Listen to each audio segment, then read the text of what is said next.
मिताली नाम पढ़ते ही अचानक सारे उपकरण एक साथ बंद हो गए और एक नीली रोशनी से पूरा ऑफिस छा गया। ऐसा लग रहा था जैसे उस रोशनी के हर छोटे छोटे हिस्से पर मिताली नाम है। ये देखते ही ऋषि कुमार घबरा कर खड़े हो गए। ऋषि कुमार उस लिफाफे को बड़े गौर से देखने लगे।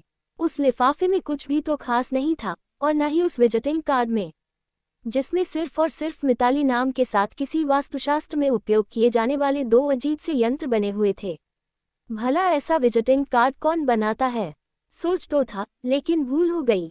बहुत पहले कभी डॉक्टर तोशित के मुंह से सुना था कि जब भी कोई विजिटिंग कार्ड नया नजर आए या भिन्न दिखे तब उस पर लिखे शब्दों का उच्चारण यूं ही नहीं करना। इसका मतलब साफ है कि डॉक्टर तोशित जानते थे कि भविष्य में कभी ऐसा भी हो सकता है।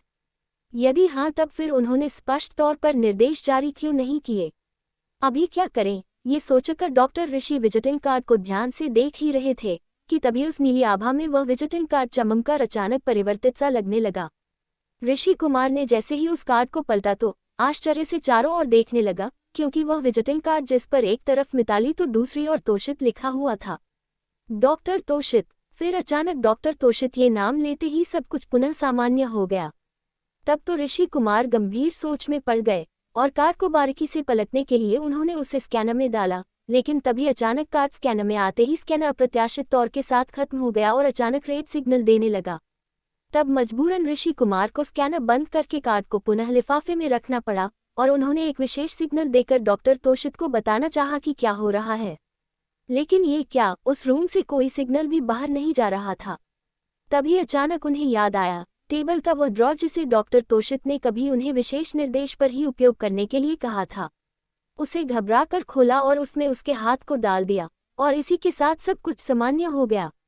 ये देखकर ऋषि कुमार आश्चर्यचकित थे, क्योंकि उनके लिए ये किसी चमत्कार से कम नहीं। लेकिन वे जानते थे कि वास्तव में साइंस और चमत्कार दोनों एक दूसरे से बहुत ज्यादा भिन्न नहीं। साइंस सिर्फ एक हिस्सा है और चमत्कार उसका वृहत और विस्तारित रूप। ऐसा उच्च स्तर का विज्ञान जिसके लिए साधनों की आवश्यकता शेष न बचे, ये वही चमत्कार है। व्यक्ति इसे चमत्कार समझता है, वह वास्तव में उसकी सोच और समझ से परे है। वह गुण विज्ञान है जिसे समझ पाना उसके लिए आसान नहीं होता। उसकी मानसिक शक्तियां उसे पढ़ पाने में सक्षम नहीं होती, तब वह उसे चमत्कार का नाम दे देते हैं। वास्तव में वह प्रकृति में छुपे हुए उस गुण रहस्यों को जानने के पश्चात हवा, पानी और मिट्टी में समाहित उन तत्वों को साधन के रूप में त्वरित रूप से बिना किसी उलटफेर के उपयोग कर पाने में सूक्ष्म व्यक्ति चमत्कारिक व्यक्ति कहलाता है। इस विद्या को लोग साधना के रूप में जानते हैं तो कोई उसे शक्ति कहता है।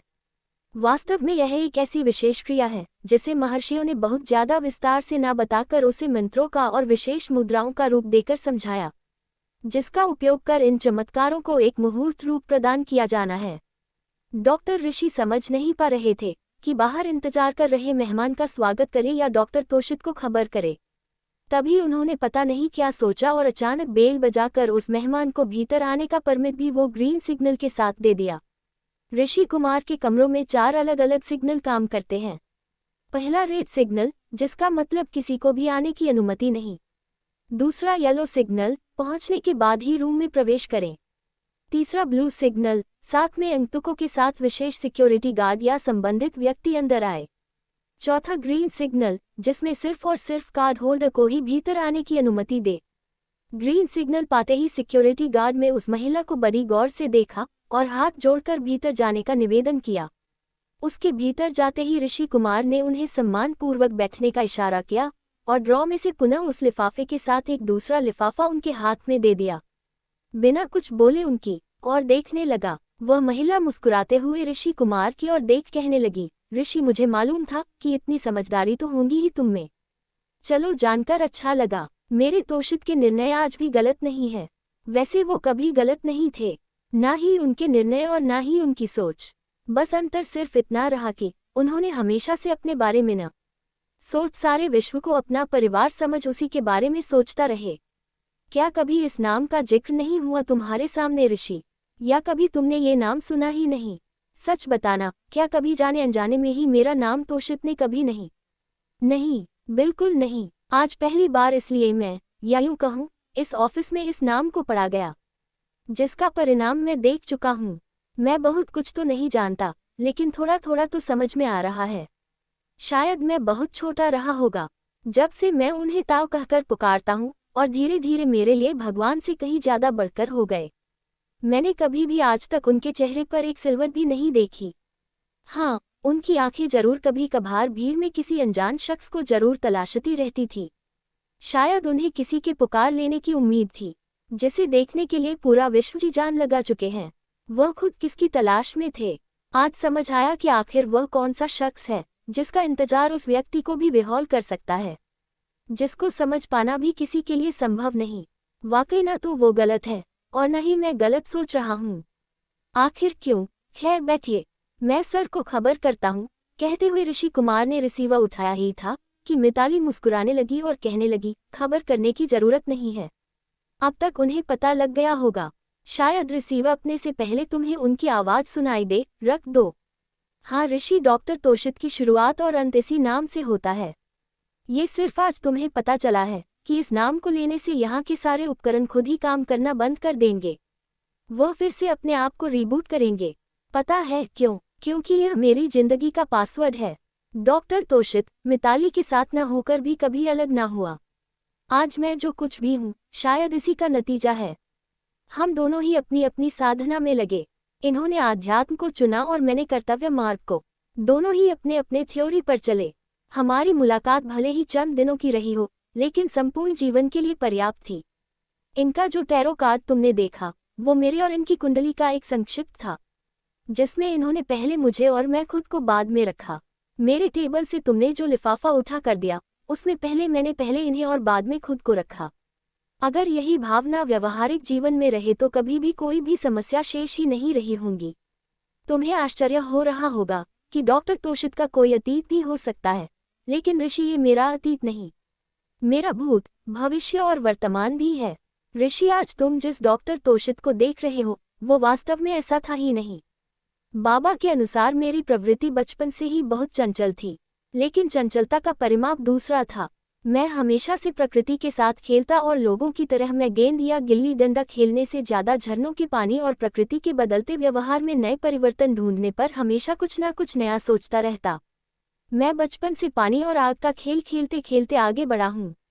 तुम्हें पता है, जिस जमाने में लोग कार्बन डाइऑक्साइड की फितरत के बारे में मुझे बता भी नहीं पाए, तब भी मैंने एक साइलेंट फीचर स्मॉल गन तैयार की थी जो किसी भी जलती हुई लौ को तुरंत बुझा देती थी।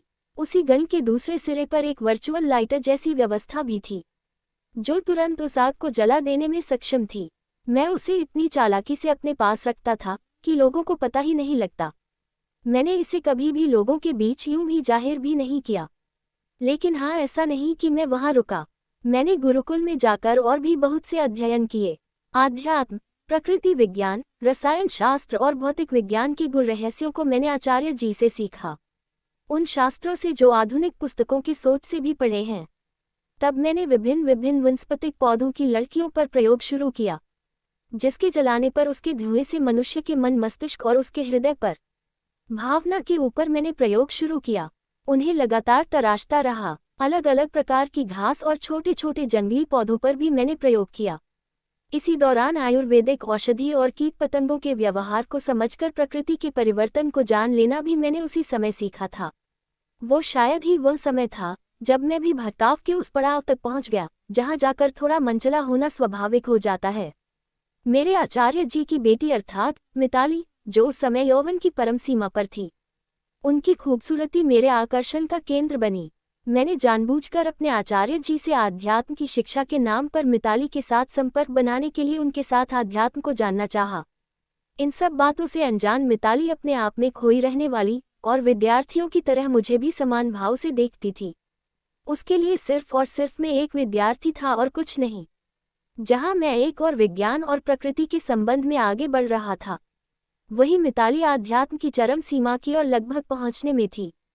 वह आध्यात्म जिसकी शुरुआत ही वहां से होती है जहां जाकर साइंस घुटने टेक देता है, वही मुझे तो घमंड था, और उससे भी ज्यादा मिताली को पाने का जुनून, जिसके सामने मैं अपने आप को मिताली से कहीं ज्यादा सर्वश्रेष्ठ साबित करने का प्रयास करने लगा, जिसका आंकलन गुरु श्रेष्ठ आचार्य जी को हो चुका था। लेकिन वे इस बात का भान ना जाने किस कारण से मुझे नहीं होने देना चाहते थे कि वे मेरे इरादे जान चुके हैं। शायद ये परीक्षा थी मिताली और मेरे लिए कि हम किस चरण तक संयमित रह सकते हैं। आचार्य जी ने फिर हम दोनों को एक साथ बिना किसी रुकावट के रहने और घूमने का मौका दिया। इस स्थिति पर शायद मिताली ने ध्यान नहीं दिया। मैं मन ही मन सोचकर खुश था कि अब कोई रुकावट नहीं। एक दिन मैंने संध्या के समय ना जाने क्या सोचकर जलते हुए दीप को मौका देखकर, जब मैं और मिताली मात्र एक ही कमरे में थे। संध्या वंदन का समय था, लेकिन मेरा मन संध्या वंदन में न लगकर मिताली की ओर एकटक था। वह पूर्ण रूप से ईश्वर में खोना चाहती थी और मैं उसकी सुंदरता में। वह समय था जब मुझे कुछ न सूझा और मैंने अपने पुराने प्रयोग का सहारा ले उस दीप को यहाँ बुझाने का प्रयास किया, और तुरंत बुझाकर मैंने एक चुंबन मिताली का लेकर वापस जगह पर बैठा। अगले ही पल वह दीपक तेज रोशनी के साथ भभकने लगा। मैं घबरा उठा, क्योंकि चमत्कार मैंने सिर्फ सुने थे, देखा पहली बार था। मैं घबरा उठा और एकदम से हटकर उससे दूर डर के मारे सिमटकर बैठ गया। मुझे समझ नहीं आ रहा था कि क्या करूं। वही मिताली क्रोध के मारे लाल थी, क्योंकि पहली बार किसी का ये दुस्साहस हुआ था कि उसके समीप भी जा सके। लेकिन गुरु श्रेष्ठ आचार्य जी की आज्ञा मान इतना समय जो उसने मुझे दिया, और वह मुझे ध्यान केंद्रित करना ना सिखा पाए। ये सोचकर उसकी आंखों में आंसू आ गए। मिताली मन ही मन सोचती रही कि इतने दिन मैं उनके साथ रही, लेकिन मैंने इन्हें ध्यान केंद्र की विद्या कैसे नहीं सीख पाई। ये सोचकर वह उदास सी और उसके आंखों से अश्रुधारा बहे जा रही थी।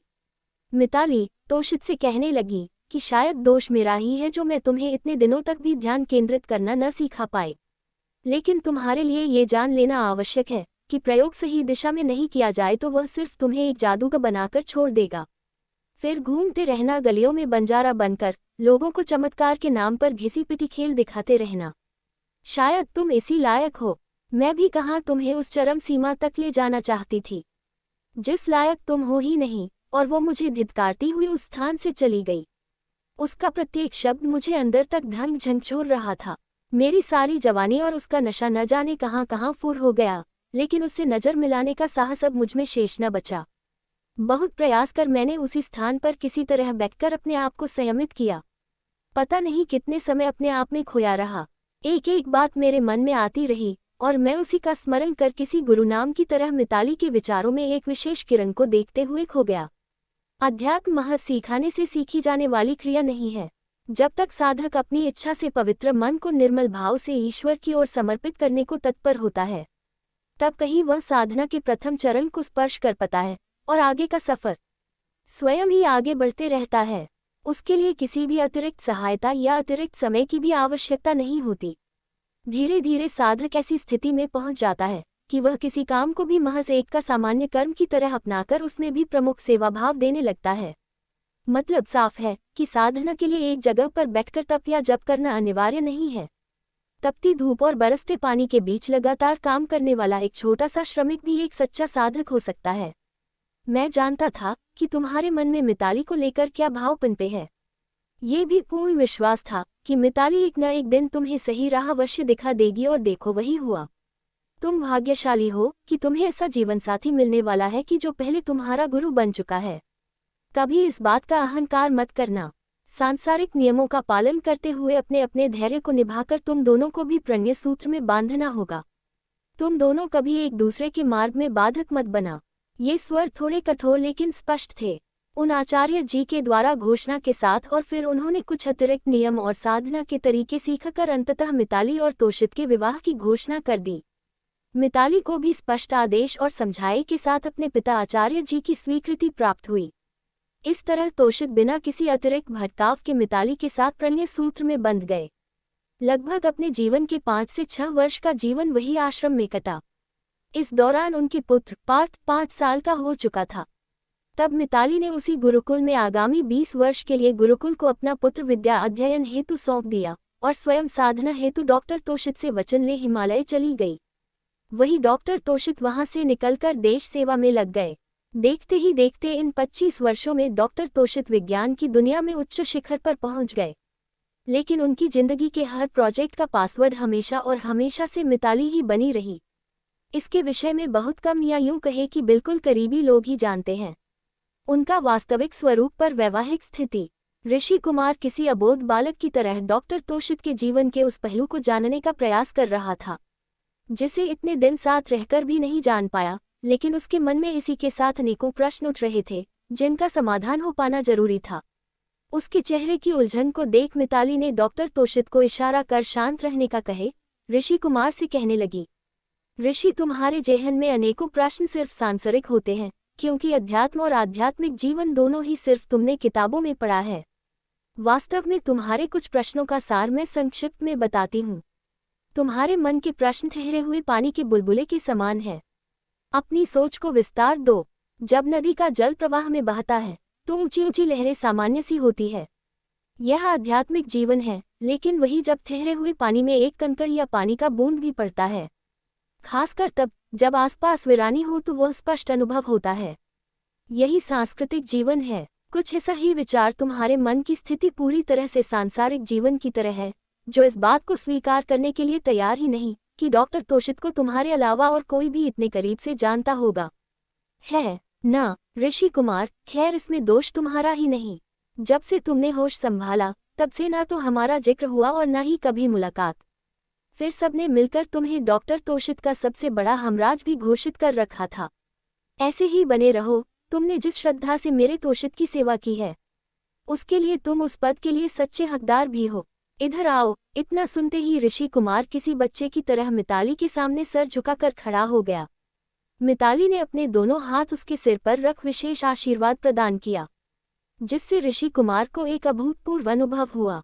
ऐसा लगा जैसे वह एक अलग ही दुनिया में पहुंच गया हो। क्षण भर में लगा हो जैसे उसे दिव्य शक्ति प्राप्त हो गई। वह अपनी नग्न आंखों से जैसे पृथ्वी की गहराई और आकाश की ऊंचाइयों तक देख पाने में पूर्ण सक्षम है। उसके आंखों से आंसू निकल गए और वो मिताली के पैर पकड़कर आंसू बहाने लगा। तब प्रेम पूर्वक मिताली और डॉक्टर तोषित ने उसे उठाया और उसे अपने साथ चलने को कहा। तब भी उसकी मन की शंकाएं तोषित पुत्र पार्थ को लेकर अब भी बनी हुई थी। आखिर कैसा होगा वो, जिसके माता पिता इतने श्रेष्ठ हैं, उनका पुत्र जाने कितने ही गुणों का भंडार होगा। अपने लिए द्विज शब्दों का प्रयोग सुनकर ऋषि कुमार थोड़े आश्चर्यचकित हुए, लेकिन उस व्यक्तित्व का आभामंडल उन्हें किसी भी प्रश्नों को प्रकट करने का उचित अवसर ही नहीं दे रहा था। बार बार ऋषि कुमार कभी डॉक्टर तोषित तो कभी मिताली देवी को निहारता। फिर अचानक उसकी नज़र जाकर पार्थ, डॉक्टर तोषित और मिताली का बेटा के चेहरे पर जाकर ठहर जाती। उसके चेहरे की चमक, उसके द्वारा उपयोग किए जाने वाले शब्द, प्रवाहपूर्ण संस्कृत भाषा का प्रयोग और फिर इस प्रवाह से हिंदी, इंग्लिश, बांग्ला और इसी तरह अलग अलग 10 से 12 भाषाओं में उसकी अनूठी पकड़, जिसे वह धारा प्रवाह के साथ बोलने, सुनने और समझने में पूर्ण सक्षम था। यहाँ तक कि संपूर्ण भारत की स्थानीय भाषा और कुछ विदेशी भाषाओं का भी ज्ञान होना बड़े आश्चर्य की बात है। अलग अलग विषयों में गहरी पैठ के साथ सूक्ष्म से सूक्ष्म कड़ियों को एक साथ जोड़कर किसी भी विषय को पेश करने की अनूठी कला को उसने शायद यहीं पर आकर देखी थी। ऋषि कुमार मन ही मन सोच रहा था कि काश बचपन में ऐसा कोई गुरु मिला होता तो शायद वह भी उन भाषाओं के साथ कुछ शास्त्रों का ज्ञान तो प्राप्त कर ही लेता। फिर भी वह मन ही मन कृतज्ञ था कि डॉक्टर तोषित ने उस अभावपूर्ण स्थिति में भी काम के साथ साथ काफी कुछ उसे इस प्रकार सिखाया था। वाकई यह कहना कि DNA का प्रभाव मिटता नहीं, भले ही वो हमसे कोसों दूर ही क्यों ना हो। कुछ इसी तरह उसने इसके पहले डॉक्टर तोषित के कॉन्फ्रेंस में जो बहुत कम शिष्यों के साथ होती थी वह देखा था।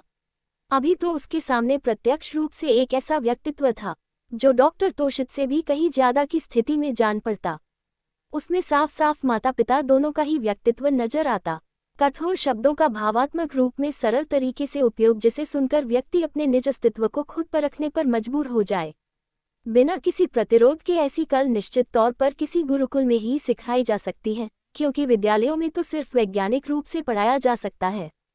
कलात्मक दृष्टिकोण से भावपूर्ण विधि का उपयोग करके शब्दों का चयन और उचित भावार्थ के साथ उनका प्रयोग सिर्फ और सिर्फ गुरुकुल में ही संभव है। ये सोचते हुए ऋषि कुमार ठहर ठहर कर पार्थ की ओर देखता। वह पहले ही उस आर्यवन गुरुकुल की खूबसूरती में खोया जा रहा था, जहाँ पशु पक्षी ऐसे विचरण कर रहे थे जैसे वे सभी एक साथ जीवन यापन कर रहे हैं। छोटे छोटे हिरण के बच्चे उछलकर विद्यार्थियों के पास आ जाते तो कभी वहां के विद्यार्थी उन्हीं शावकों के साथ छलांग लगाकर खेलते नजर आते। तोते, चिड़िया और सुंदर सुंदर पक्षी जिन्हें इस भीड़ भाड़ वाली जिंदगी में देख पाना संभव ही नहीं हुए।